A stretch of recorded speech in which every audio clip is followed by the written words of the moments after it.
أهلا بيكم في كورس المنتور تريدر. تعالوا نكمل مع بعض ونتعلم أكتر عن السوق.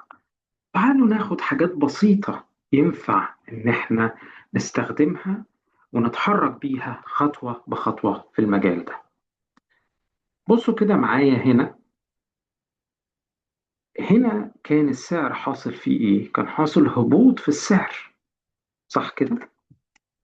حلو قوي. ركزوا كده معايا ايه اللي بيحصل هنا. بيتكون عندي هنا لما امشي مع السعر كده بيتكون عندي زي نموذج، شايفينه؟ النموذج ده لما رسمت عليه، خليني ارسم مع حضراتكم تاني وتركزوا معايا كده اهو. انا ماشي على السعر وبرسم اكنه نموذج حرف ام، بنسميه دبل بوتوم، او القمة القاعين، قاع وقاع جنبه. طيب النموذج ده بيقول ايه؟ بيقول ان لما السعر بيتحرك كده هبوط ويكون لي قاع ثم القاع التاني، لما بيتكسر الخط ده والحيز دون، السعر بينفجر صعودا. السعر بينفجر صعودا. تعالوا نطبق كده مع بعض. نجي هنا كده على الجنب،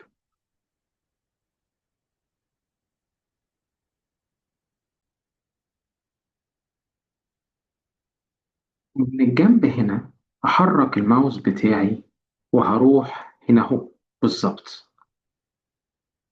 هدوس على السهم الصغير ده،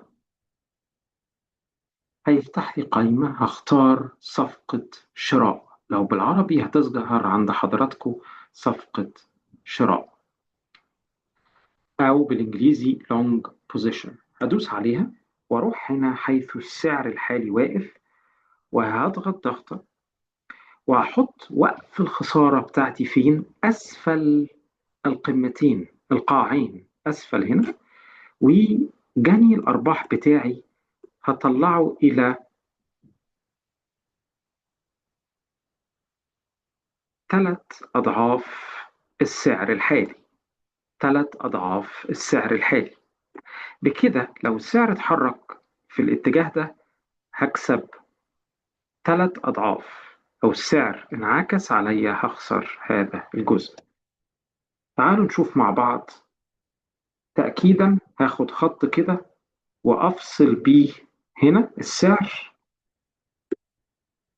أهو. فاكرين مش قلت القاعين؟ وده اسمه خط العنق. السعر كسر، أكد لي إنه مكمل، فإذا أنا حطيت صفقتي هنا حيث السعر. تعالوا نشوف إيه اللي هيحصل. زي ما حضراتكم شفتوا، السعر فعلا كمل زي ما قلنا. اللي حصل إن إحنا اشترينا هنا وبعنا هنا، كسبنا 3 أضعاف فرق السعر ده. شكرا لكم.